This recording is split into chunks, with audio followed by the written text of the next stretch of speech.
Hi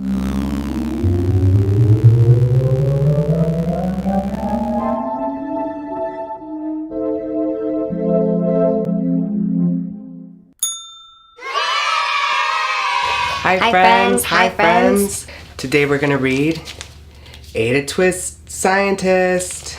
Ada Marie, said not a word till the day she turned 3. She bounced in her crib and looked all around, observing the world, not making a sound. She learned how to climb and make her big break.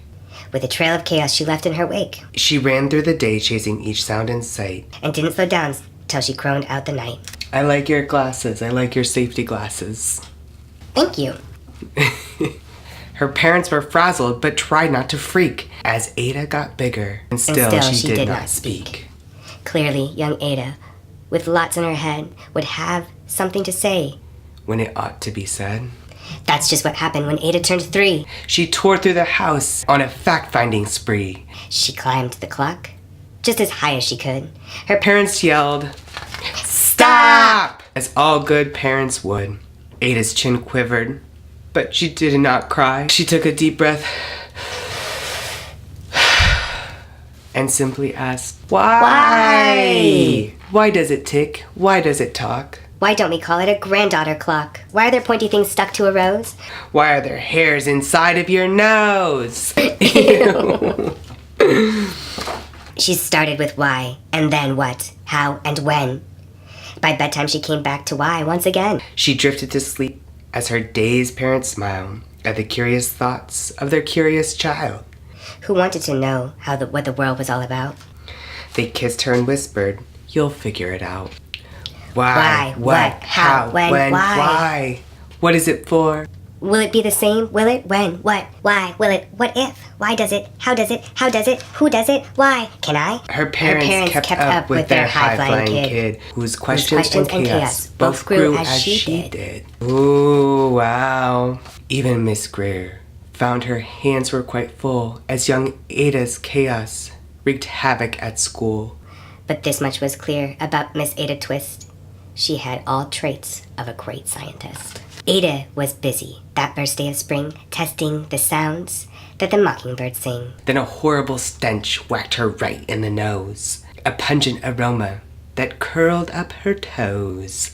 I wonder what the smell is. I wonder what the smell is too. Zowie! Said Ada, which got her to thinking. What is the source of that terrible stinking? How does a nose know there's something to smell? And does it still stink when there's no nose to tell? She rattled off questions and tapped on her chin. She'd start at the start where she ought to begin. A mystery, a riddle, a puzzle, a quest.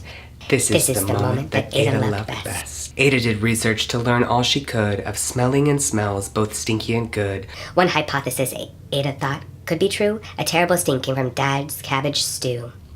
She tested and tested, but soon Ada knew it was time to come up with hypothesis 2. Oh, look at the little kitten.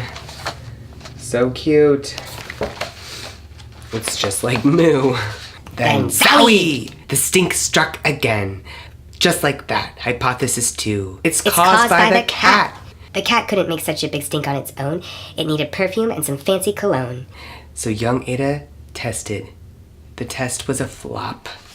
She started again, but her parents yelled, "Stop! She's putting the cat. Oh no, Ada, don't do it. Ada, don't do it. Ada, no. Ada Marie, to the thinking chair now.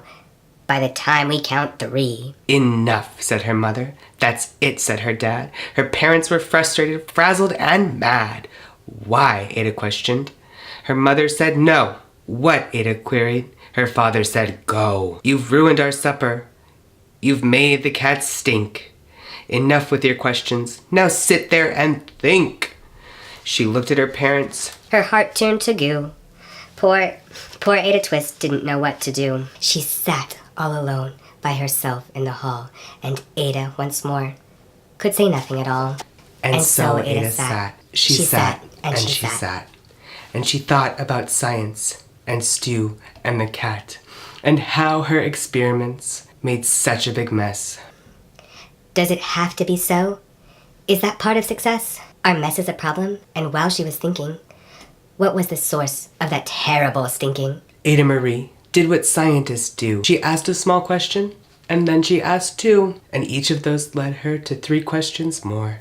And some of those questions resulted in 4.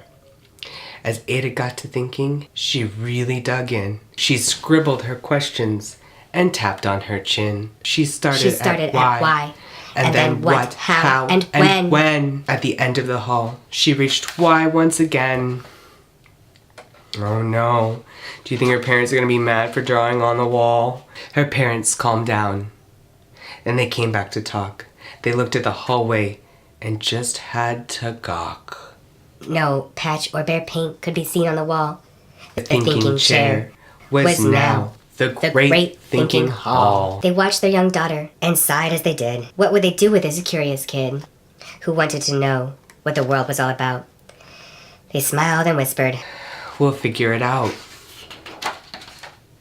And that's what they did, because that's what you do when your kid has a passion and a heart that is true. They remade their world. Now they're all in the act of helping young Ada sort fiction from fact. She asked lots of questions. How could she resist? It's all in the heart of a young scientist. As for the smell, what can Ada Twist do? But learn all she can from her friends in grade 2. Will they discover the stink that curls toes? Well, that is a question. And someday, who knows? Ada Twist Scientist. Goodbye. All right. Goodbye, everyone. Remember to stay safe and always read books.